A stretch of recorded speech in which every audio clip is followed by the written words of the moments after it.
game raging.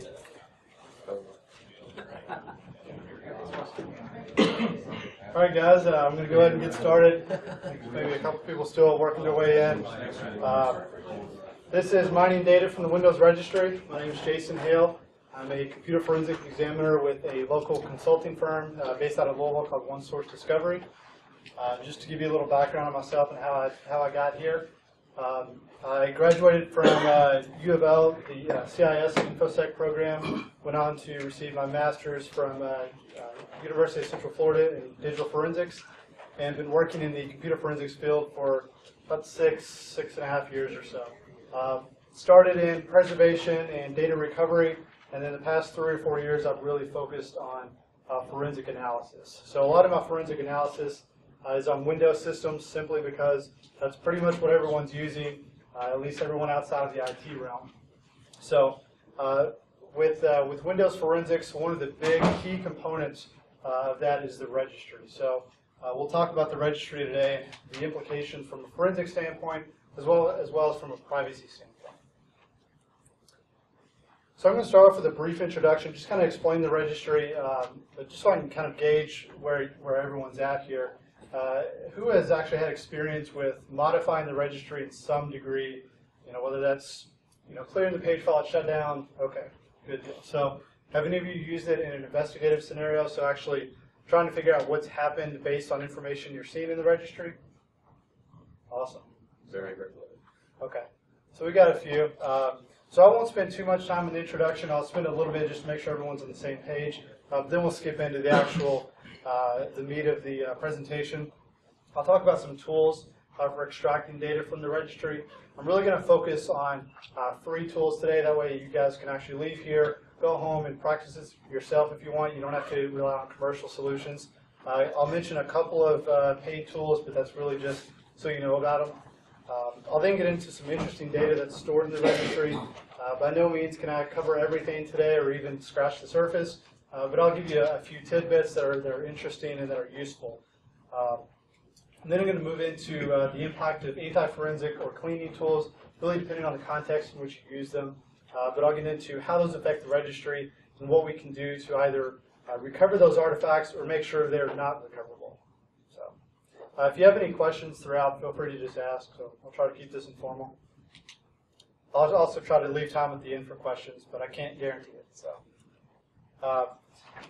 So just to begin with an introduction, the Windows Registry, Microsoft in one of its KB articles has a definition. I'm not going to read that. But basically, the registry is a central database used to store system and application settings, as well as track a bit of user activity, really for the purpose of enhancing the user experience. So that's the goal here.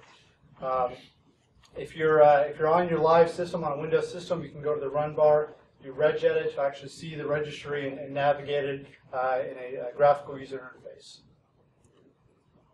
So the registry in itself is designed to replace the INI files of old. So instead of having a bunch of INI files scattered throughout the system that explain how applications are configured, the goal was to combine all of this into a single database, along with a lot of other information, and have it all uniform. In addition to what was stored in the INI files, we find things like recently and frequently opened applications and files. We find things like window settings. That is, if you resize a window in Explorer, Windows will keep track of how you resized it and where you moved that to. In addition, we'll find things about network connections, so wireless connection information, as well as your network interface cards. And then auto start locations, or programs that are going to start with little or no user activity, either when a user logs in or when the system is booted. Okay, so just to cover a couple of registry terminology here, just so when I mention these terms later on, it's clear on what I'm talking about. So the registry is basically comprised of keys, subkeys, and values. So you can think of keys and subkeys as essentially files and subfolders, folders and subfolders. Within each folder or subfolder, you'll either have more folders, i.e. subkeys, or you'll have values. Values are what, for the most part, in a forensic environment or in a forensic realm, what you're going to be most interested in. So values are going to describe some piece of information. We'll talk a lot about that later on today. But each value is going to have a name, a type, and a data. The data is going to describe what's actually stored in that value. The type is going to be the type of data, or the format in which that data is stored. You can see this is a D word, so it's a 4-byte value. You may also see binary, strings, but we're not going to really get into that. It's not really necessary for today. You just need to know it's there. The big thing I wanted to point out here is that keys and subkeys, it's not shown here in the registry editor, but they actually have what's known as a last write time associated with them. So this can be equated to a last modification time. So you're not going to see this in the registry editor, but when a value is added, when a value is removed or changed, the parent subkey of that value is actually updated. The last write time is updated. Okay, so most forensic tools, actually all forensic tools, should show you this value. If you really wanted to see it in registry editor, you could actually export the subkey as a text file by right-clicking on it and selecting that from the context menu. The last write time is in a text file that it spits out. But generally, I would just recommend using another tool that's going to display this right away. So, all right. The primary hives that comprise the registry that we're interested in from a forensic and privacy standpoint are the software, SAM, system security, and then the INTI-user and USRClass.dat. So, although in the last slide we were looking at the registry editor and it basically looked like a single database with different folders or subfolders or keys or subkeys, what it's actually doing is combining all of this information from these different hives or files into one interface and making it appear as if it's one database. But in reality, it's multiple files scattered throughout the file system. So the software, system, SAM, and security are going to be in the system32 config folder, all in one location. These files are all going to be system-wide. So information in each one of these is going to apply to the entire system. Whereas the INTI-user.dat and USRClass.dat is going to be specific to a user. So each user account will have an INTI-user.dat and will have a USRClass.dat. All the information in each of those hives can then be attributed to the user account in which the file is located. So I have a little bit of information listed here on what you can find in each one. I'm not going to cover all of this. I did want to point out in the SAM hive, many of you have probably heard, if not all of you have heard of the SAM database, which stores the username and password hashes. One thing to keep in mind is that this is of the local machine.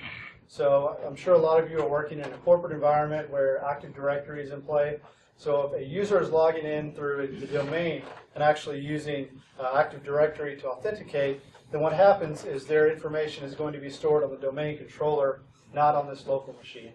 So if you're in a corporate environment and you're trying to find this username or these password hashes, if they're logging in as the domain user, you're not going to find it on the local machine. But if you're logging in just at home or as a local user, you'll find it there. So another thing I wanted to point out, the SAM and security hives, if you are looking at a registry editor and just kind of poking around trying to see what you can find, you'll notice that you can't do anything with the SAM and security hives.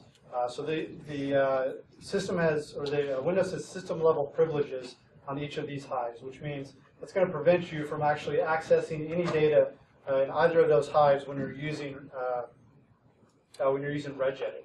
I'll talk about in a couple minutes how you can actually get around that, not using regedit, but there are ways around it.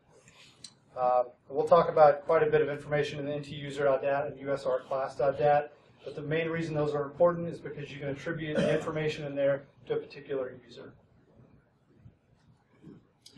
All right, so this is just a quick screenshot of how the registry has progressed, or maybe not progressed, depending on how you look at it.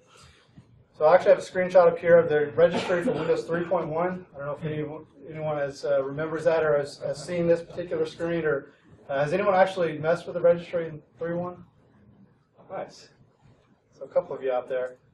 Aside from 3.1, it basically all looks the same. This is from XP to 8. The binary structure of the registry has actually remained unchanged from XP and on, which means that the same old tools that you use for Windows XP to analyze the registry, you can use on Windows 8, which is nice. Obviously, the structure, the logical structure has changed, so that there's subkeys in different locations. There's a lot of information added, but you can use the same tools throughout, which is really handy. Okay. I've listed a couple of tools here for extracting data from offline hives What I mean by offline is these are not hives currently being used by the system. So you have either accessed another system, exported the registry hives, or exported them from your own system into a separate folder, a separate drive, something where the system does not have an open file handle to them. They're not being accessed at all by the live Windows system. And that's the most common scenario in a forensic investigation. And it's a lot easier to deal with registry hives when they're offline, just because you have so many more options. I only have two. These are two of my favorite free tools listed here, but there's a ton of other tools. I'm sure some of you guys have used other tools. But here on the top, it's a little grainy maybe, but I have Access Data Registry Viewer. So this is actually a demo version of the tool. There's a paid version that works just fine too, but for most purposes, just navigating through the registry, looking at individual subkeys and values, you're going to be just fine with this. And it's a nice GUI that does some parsing for you that I'll show you here in a little bit. The real tool of choice here, at least from my standpoint, is called RegRipper. Some of you may have used this before. There's a command line version and a GUI version for those who may not be too much of a fan of the command line. But basically, RegRipper is a scanning engine that accepts a plugin or a series of plugins that you can then run against registry hives. And the goal is that each plugin is written to do a very specific, to parse a very specific piece of information. Usually that's a subkey and its values. So most of our examples today will use these two applications. The majority of them will use RegRipper. So you'll hear me say a lot, there's a RegRipper plugin for that. And what I mean is that there is a plugin that actually parses the information we're talking about built into RegRipper that's distributed. And again, both of these are free. I have in the final slide and the resources slide, I have the download link to both of these, but they're both freely distributed. RegRipper is actually open source, written in Perl. So. The other option, if you don't want to extract from offline hives, is to extract from the live system. So we talked about regedit a little bit. There are some limitations there with the SAM and system or SAM and security hive that I've mentioned. There's also some other subkeys that you can't actually access. There's a few limitations that aren't great with regedit, but you can use it if you need to. This is actually a great tool, yet another registry utility, or YARU. You're gonna love the name. Unfortunately, this tool, newer versions of this tool are no longer free. So I think if you go out and you search for this, it's by a company named TZWorks. I think it's a couple $100 or something you're going to have to show out for the tool. If you can find an older version, I think this version may have been a free one, I can't remember. But if you can find an older version, they used to be free at some point, but they've since changed it. What's interesting about this, though, is that this allows you to open the registry hives, the live registry hives from the system. And it actually does direct disk reads to bypass the operating system lock on these hives. So what that means is that you can open the SAM and security hive that you couldn't access in regedit. But what that also means is that it will go through and actually enumerate the deleted registry keys and values that it can find as it's doing the direct disk reads. And we'll talk about that, the deletion standpoint, a little bit later towards the end of the presentation. This is really a powerful tool that's great to use.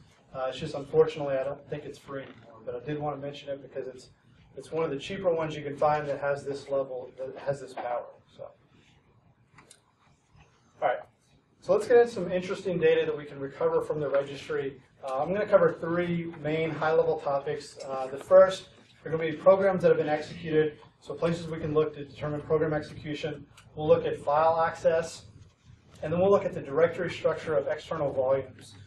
So these are three things that we do in just about every investigation when it's relevant when we're looking at Microsoft. So I'm going to go through different subkeys on each one of these. So yeah. Okay, so program execution. First of all, this is by no means an exhaustive list. This is just some of the top three that I like to look at, but there are other locations. You can't cover them all in one day. The UserAssist, MuiCache, and AppCompatCache. We'll talk about each one of these here in the next slides, but one thing I wanted to point out here is that the UserAssist and MuiCache are both in user hives. So you can see UserAssist is in the intuser.dat, and MuiCache is either in the intuser.dat or usrclass.dat, depending on the operating system. And that's another theme that you'll see is that depending on whether this is Windows XP, Windows Vista, 7, 8, and sometimes even 8 versus 8.1, these subkeys will be in different locations or even sometimes different hives altogether. So, but one thing that you want to pay attention to is that with these two top keys, you can actually attribute the programs that you see as having been executed to a particular user because they're in the entuser.dat or usrclass.dat hives. The AppCompatCache key is a great key as well. Unfortunately, it's system-wide, so that means you can't necessarily narrow down which user has executed this program based on the information in this key alone. There's obviously other techniques you can use, but I'll explain later why it's so important to look at all three, particularly the AppCompatCache. Okay, the UserAssist, this is one of the more common locations, so if you've done any research or if you've looked at the registry at all, especially with regard to executed programs, you've probably heard of the UserAssist or looked at it. This essentially is going to track the frequency of use of applications so that it can build this dynamic list in your start menu so that if you're using one application more than others, it will then sub that application in so that you don't have to go and navigate to the sub menu or wherever that happens to be. It'll stick it right there on the start menu for you in the beginning so that you can quickly navigate to it. So again, this is all about enhancing the user experience, at least from Microsoft's standpoint. But what we can find here, we can find the number of times this application has been executed, the last time it's been executed, and then the path to where this application is actually stored. One caveat to the UserAssist is that this only monitors what you are doing in Explorer. So if you are launching something from the command line, it's not going to be caught by the UserAssist. So you definitely want to keep that in mind, and that's one big reason to look at different areas of the registry when you're looking for program execution. I don't know if you guys can see this screenshot here at the bottom, but this is actually looking at a value within the UserAssist. You can see that, I don't know if any of you can read it, but it actually says P:\HFREF, so it's not readable. That's my point here. And that's because it's ROT13 encrypted. In other words, the actual letters have just been shipped at 13 characters. So there's a C users, and I think that's JSON. But the point is, if you're looking at it in regedit, it's not very easy to use, so I would definitely recommend parsing that.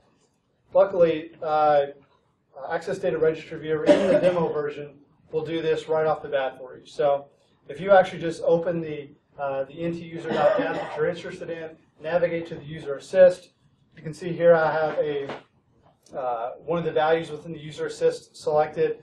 Here at the bottom, it actually parses this out for me. So you can see that this was actually a program called WinHex being launched. It was last launched February 24th of this year, and it was executed twice on the system. So you don't have to go through the manual work of actually, parsing out this ROT13 data or parsing out the hexadecimal data down here. You can just rely on a tool to do that for you. Regripper, of course, has a plugin for this. I think it has multiple plugins, so that's another option. The MuiCache, this is good for command line executables. So I mentioned the UserAssist doesn't track what you've launched via the command line, and a lot of times that may be malware. So we don't generally expect to see malware being launched, at least not artifacts of it in the UserAssist. But the MuiCache, on the other hand, will catch command line executables being ran on the system. Unfortunately, there are limitations to this. So we're not going to see the program execution time, and we're not going to see the number of times it's been executed. So we just know that this program has been executed. Here's the path to the program, and then of course this is in a user hive, so we can say this is the user account that the program ran under. And here's the output of the Regripper plugin. Just basically parses this, just lists the programs that have been executed. You could output that to a text file and have an easily readable list of what's been executed according to the MuiCache. Okay, the application compatibility cache. This is one that is somewhat new in terms of just now really coming to the forefront. It's been around since XP, so it's not like it's just now being introduced with Windows 8. However, we've just now started to really understand what it is and that it's even there in the first place. So about a year ago, a consultant from a firm called Mandiant released a white paper on his findings specific to this Windows application compatibility database. And basically, when Windows is checking to see if an executable is compatible with your system, it will cache certain data related to that check. So it will cache the file name, the path to the file, the size of the executable, the last modified time of the executable, and then depending on the operating system, the last execution time. In reality, the only time you see the last execution time of this is in 32-bit Windows XP. Aside from that, you're going to have an execution flag. So basically, you're going to have programs listed in this application compatibility cache, and then unless it's Windows XP 32-bit, you're going to have a flag that says, yes, this program's been executed, or no, this was just checked by the compatibility checker of Windows. So you can see that here that it's actually just one huge binary value in the registry. So it's not multiple subkeys or values like we've looked at. It's just one big value. So I would definitely recommend using Registry to parse this out. Of course, there's a plugin for it. So it would actually parse this out. You can see here that there's 3 programs listed here that have been cached by this, but only one of them has been executed according to the execution flag. So the reason, if you're thinking, why do we need to look at 3 different locations to figure out what programs have been executed, I've talked about one of them. Depending on how it's executed, it may or may not show up in one subkey. But in addition to that, a lot of times when you're looking at a case or a drive or a registry from a forensic standpoint, some attempt to cover the tracks has been made, whether that's by malware, whether that's by a CCleaner type of application, or someone going in and manually removing these. Some type of attempt has been made to cover the tracks. But what that relies on, particularly if you are using, and if you don't really know what's going on behind the scenes, you're just running CCleaner or you're just running a cleanup application, that relies on those developers to actually know where all this stuff is at. So the application compatibility cache, I've ran some tests and I'll talk about it later. I've found that one of the more well-known cleaners doesn't touch this. So all of this information that you can parse out from this, and it's actually, depending on the operating system, up to 1,024 entries or executables listed, is now being touched by cleanup applications. So the point is that if you're checking multiple locations, you have a better chance of finding something that someone else missed to actually cover up or to delete. But from a privacy standpoint, if you're trying to remove all of this, you better remove it from all different locations. Or make sure your tool is doing that. So moving on to file access, there's 3 different locations we're going to look at. The RecentDocs, ComDLG32, those are 2 fairly well-known subkeys. And then we'll look at application-specific MRUs, or most recently used lists. So these application-specific MRUs are essentially, it's a list kept by an application that tracks what files have been recently accessed by that application. So if you've ever been using Adobe, Microsoft Paint, or there's a ton of others, you click File and you see on the left side there's a list of files that you've recently accessed in that program. That's a good indication that it's probably keeping an MRU list within that within the registry outside of these 2 subkeys, RecentDocs and ComDLG. So many applications will keep this. And the problem from a privacy standpoint is that if you're trying to get rid of everything, if you're trying to cover your tracks or just trying to keep your, trying to keep your data as private as possible, you have to know where all of these are stored, or you have to rely on a tool that knows where all of these different application-specific MRUs are. So there's one in Microsoft Office, which is pretty common application, and specific Office 2013 that I'll talk about, that I haven't seen any cleanup utility touch. So basically, as new applications are being developed, as new functionality is coming out, there's more data being stored in the registry that we then have to rely on either tools to clean up, or as a forensic examiner, you have that now to look at instead of the other values that everyone knows about and that they clean out before they give it to you. So the RecentDocs, if anyone has done research on finding recent file activity, you've come across this. It's very well known, so I won't spend a ton of time on it, but it's basically going to have multiple subkeys listed under the RecentDocs key in the registry, each corresponding to a file extension that you have accessed on the computer. So that's every file extension, not just a few. So for example, I have AVI here. If you watch an AVI movie, there's going to be a value created in this AVI subkey. It's going to be a numbered value, whether it's 0 through 9. There's actually a total of 9 or a total of 10 subkeys that can be within, or values that can be within each subkey. But it's basically going to create a value and then store the name of that file, that movie that you watched, in this AVI subkey. In addition to this, we have what's known as an MRU list X value.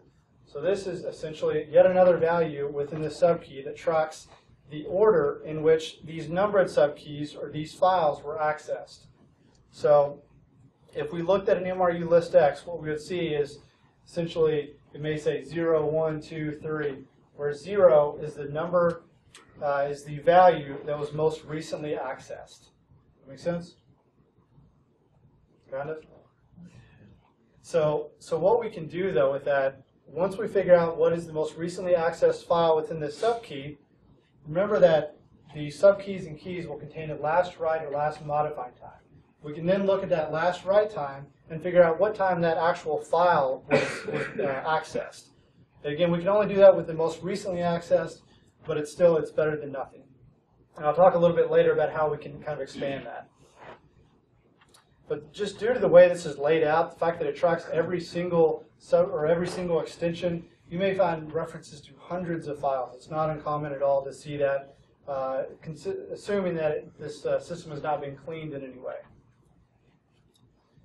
ComDLG32, this is going to track anything that has been accessed or saved via the Windows Common Dialogues, that is the open or save as. So if you've ever been doing a save as, you see in the drop-down box all the different files listed. That is the ComDLG32 at work, just showing the recent files that you have saved using that dialog box. This works in very similar fashion as the RecentDocs. It's going to split it up by file extension, and then you have multiple values along with this MRU list X that will track the order in which those values were accessed. The problem with the RecentDocs and the ComDLG is that they're so common that any run-of-the-mill cleanup utility is going to take care of these. It's going to wipe them out. So it's not uncommon at all to see nothing in RecentDocs or nothing in ComDLG because it's been cleaned before we as the forensic examiners see it. On the other hand, application-specific MRUs are not quite as lucky. So there is some new functionality in Office 2013. It's called reading locations. Is anyone actually using Office 2013 on a regular basis? Okay, awesome. So when you've opened Word, have you seen something that comes up that says, "Welcome back, pick up where you left off"? Okay. And if you click on it, sure enough, it takes you to the location where your screen was last focused. Well, when I first saw that, I thought, okay, that's mildly convenient, but I want to know where is this information being stored, because I don't really like that it knows where I was last looking in this document. It's just kind of creepy. So I did some looking and found out that, sure enough, this is stored in the registry. This is stored in the intouser.dat, along with all of the other information that Word tracks on you. So we've known for a little bit that Microsoft Office tracks recent files accessed by Word, by Excel, by PowerPoint, as well as recent folders accessed by this file and place MRU. So those are usually going to be taken care of by a cleanup utility. However, with Office 2013, these reading locations, this subkey has been introduced that now contains the path to the file that is tracked by the reading location, the position within the file that you're reading, and the date and time that file was closed.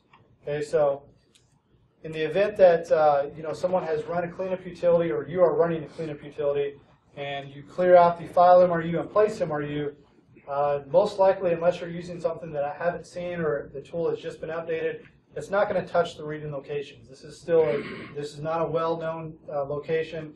There's a Regripper plugin out there only because I wrote it. It's now being distributed with Regripper, so if you download the latest copy, you'll have it, and you can parse this information. But as far as cleaning it, it's kind of a manual job to go in there and actually remove these yourself. But this is just one example. I'm sure there are a ton of different locations that are not touched by cleanup utilities simply because the developers can't keep up with it. All right. So the last point I wanted to touch on with artifacts are called Shellbags. So this is a hot topic in forensics right now. Have any of you heard of Shellbags? Familiar with them? One, I know you should be. So, okay, so Shellbags, they are a hot topic in forensics not because they are new or just being introduced. It's because we're just now starting to develop a thorough understanding or a somewhat thorough understanding of how to properly analyze these. So we've known for a while that these are used to track Windows Explorer settings. So if you open a window, if you open your My Documents folder, you navigate around, you resize it, you reposition the window, you close it, and then you reopen that same Documents folder, it's going to go back to wherever you had last positioned it.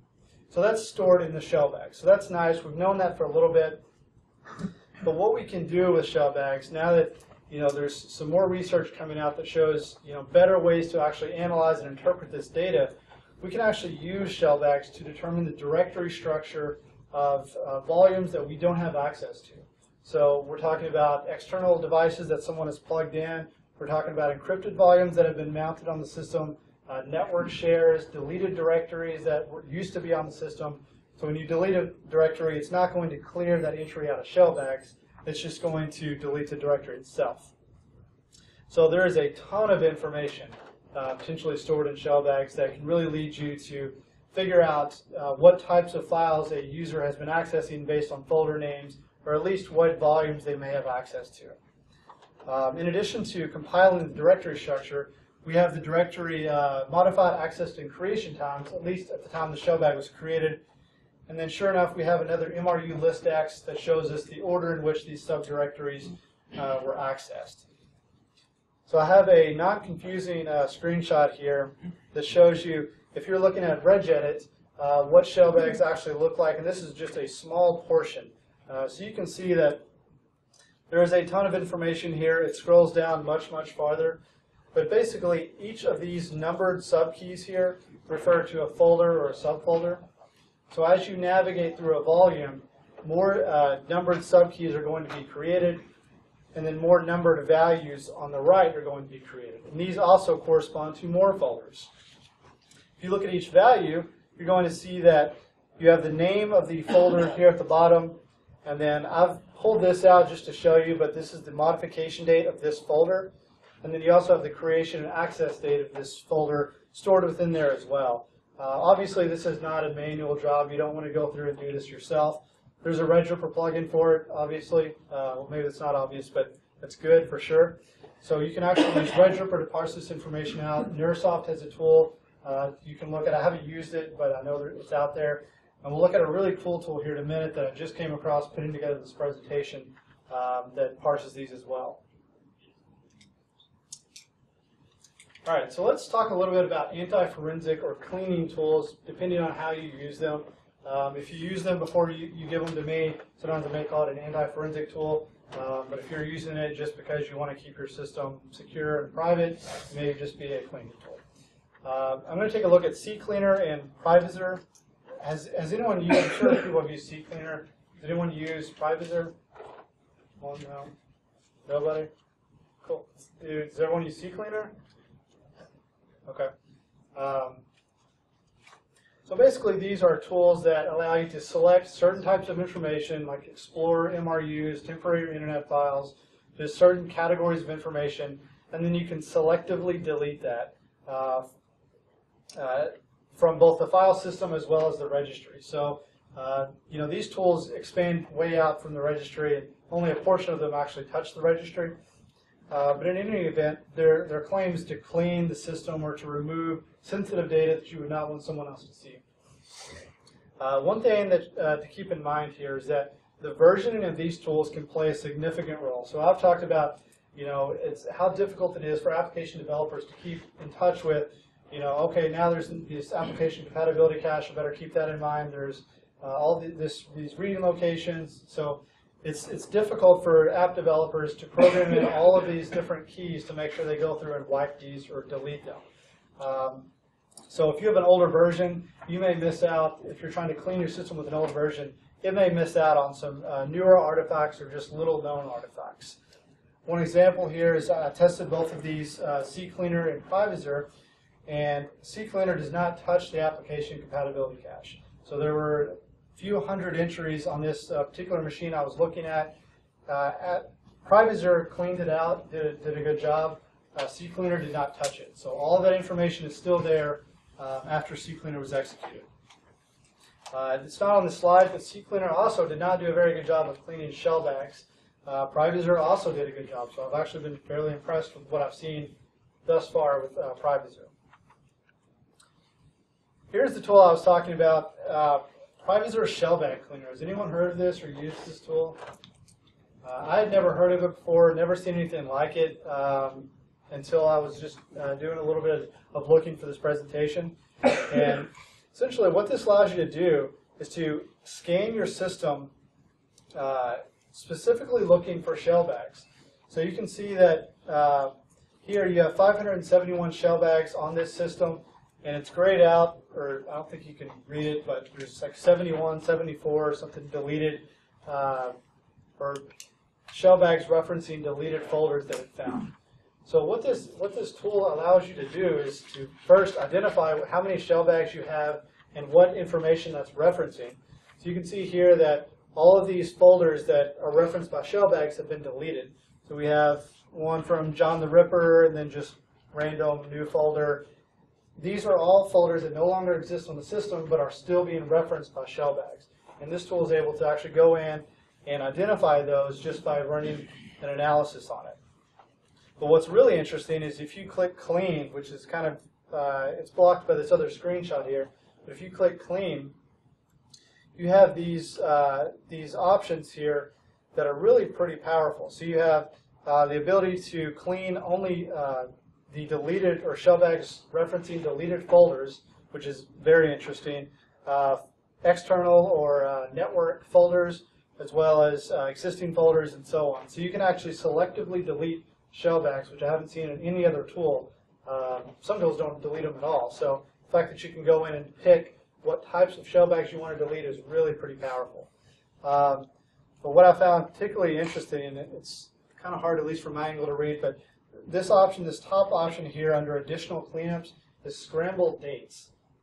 So if you actually run this using the scrambled dates option, it will actually go through and update or change the last modification date or the last write time of all of the subkeys within the Shellbag hierarchy. So I have not seen that in another, well, there's a proof of concept tool here in a minute I'll talk about, but I've not seen another tool that does that. The downside is that if you are doing this right before you turn it over for analysis, it resets, at least in my testing, it resets all of them to an unbelievable date. So all of the dates are year 3000 plus. I mean, it's obvious that something has happened here. But at any rate, it at least covers up the old dates. So maybe that's good. It's got an option for secure cleanup, and it seems to imply that it would actually overwrite these values. I have not seen that. I haven't been able to test that, so I'm not sure whether or not it actually does it. But at any rate, this is a very powerful tool I hadn't seen before, so I wanted to make sure I added it in here.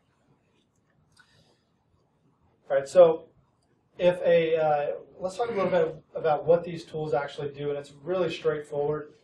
So if you think of a disk and deleting files, more specifically removing files from the recycle bin, the similar thing happens when you run these tools against a registry. So it will actually, you can see here there's a RecentDocs subkey with all of these subkeys beneath it that reference different files accessed based on extension.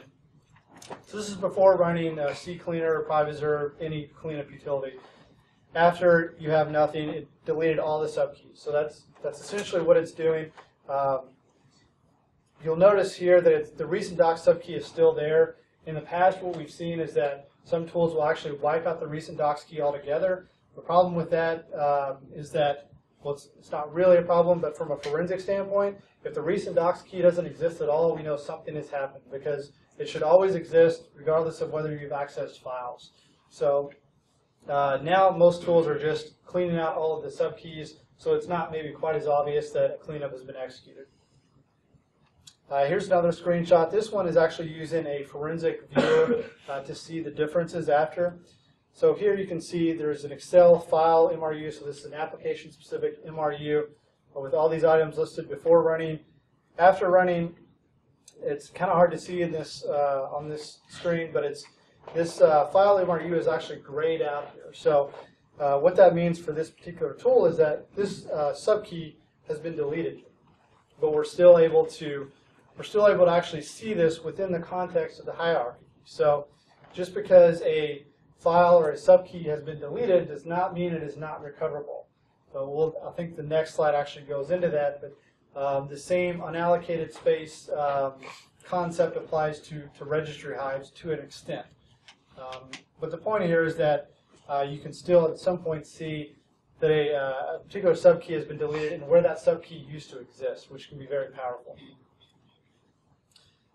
All right, so I mentioned that deleting a subkey or deleting a value doesn't necessarily mean it's unrecoverable.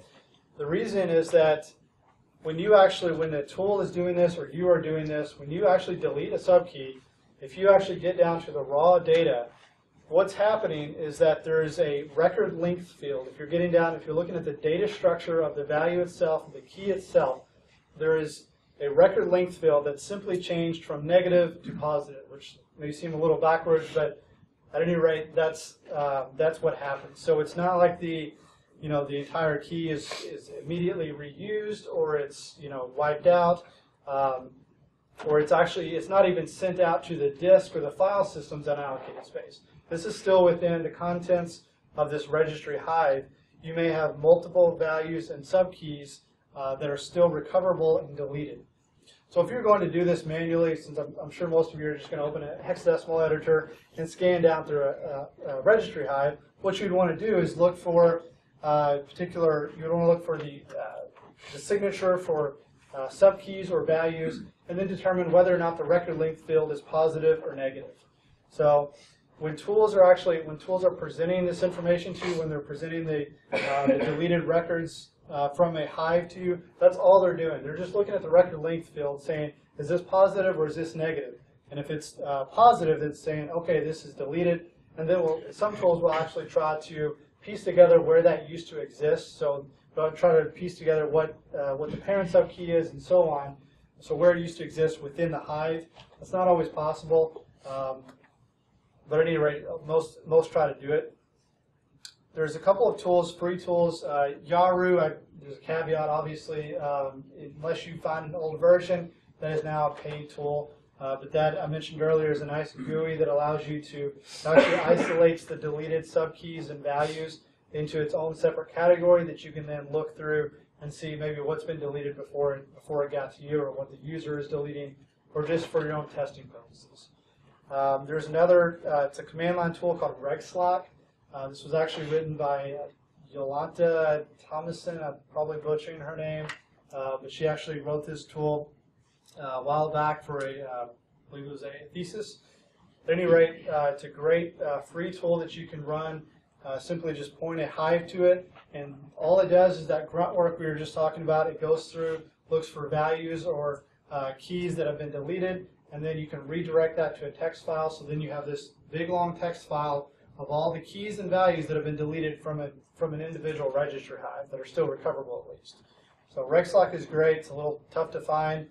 I think I have a link to it in the resources though, so if you want to grab it, you can take a look there. Okay, one of the big things that we try to do, so I don't always, when I'm interested in deleted registry information, I usually don't immediately try to just recover all deleted registry keys and values. It's a lot easier to go back to previous versions of those hives that existed before this event, this cleaning or whatever happened, before it actually took place.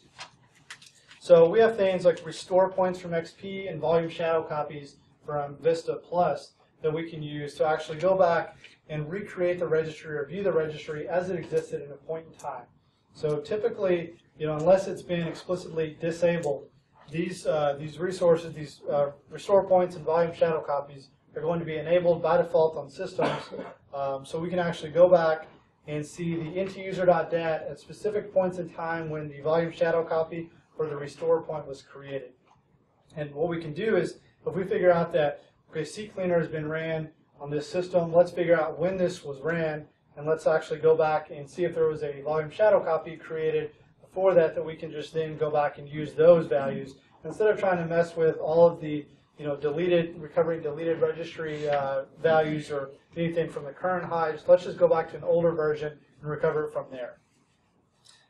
What's interesting is that most cleanup tools, or many at least, will provide an option to conveniently create a restore point before you run the clean.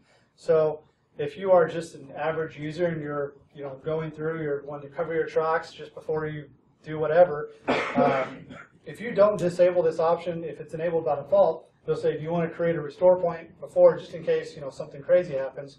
You say, yeah, sure. So what you're doing there is you're backing up all of the data you're trying to get rid of.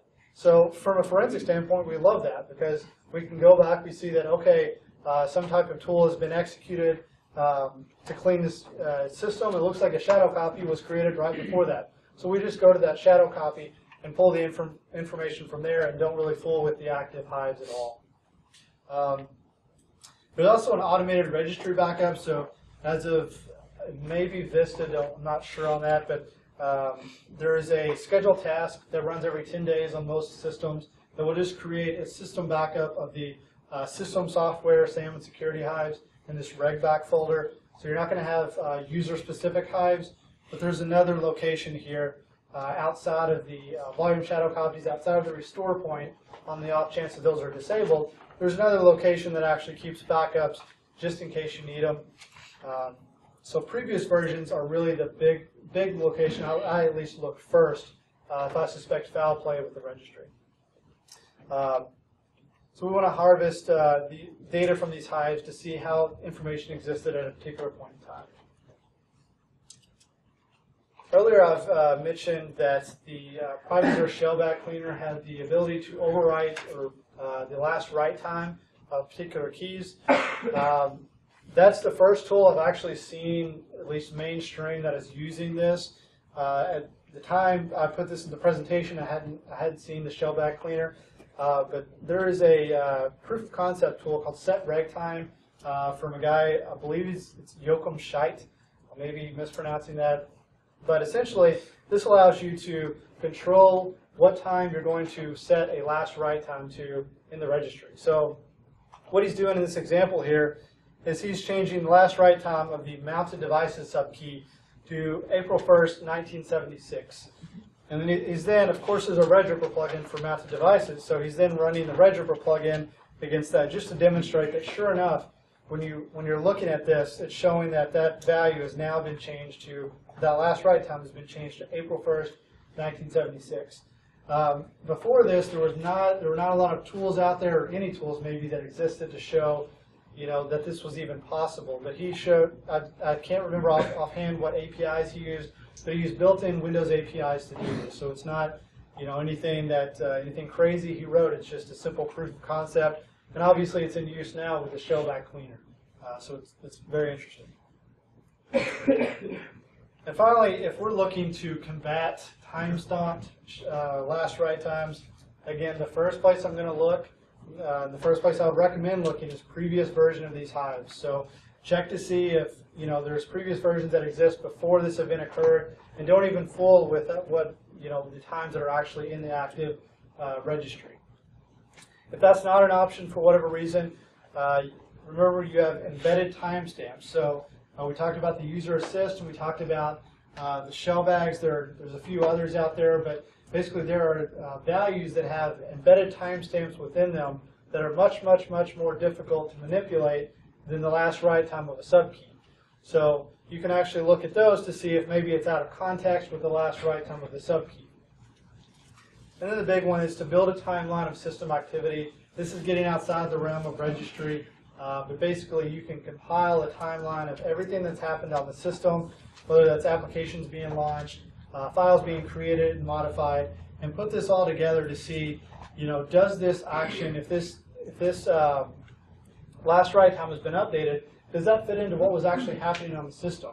So if we're showing that maybe a file was accessed at a particular time, do we see that the application that would have launched that file, was that launched right before the file was accessed? So this is assuming that the individual is actually not resetting the time to something like Privazer or Shellbag cleaner where it's using the year 3000, because obviously that's out of context. But if you set it to something more believable, then it may be more difficult to actually find out that the time stomping has occurred and what the original time should have been. But a timeline can really help with that. So that is all I have for you guys. So if you have any questions, feel free to ask them now. I have my email here. Feel free to drop me a line or even call me if you have a pressing question. But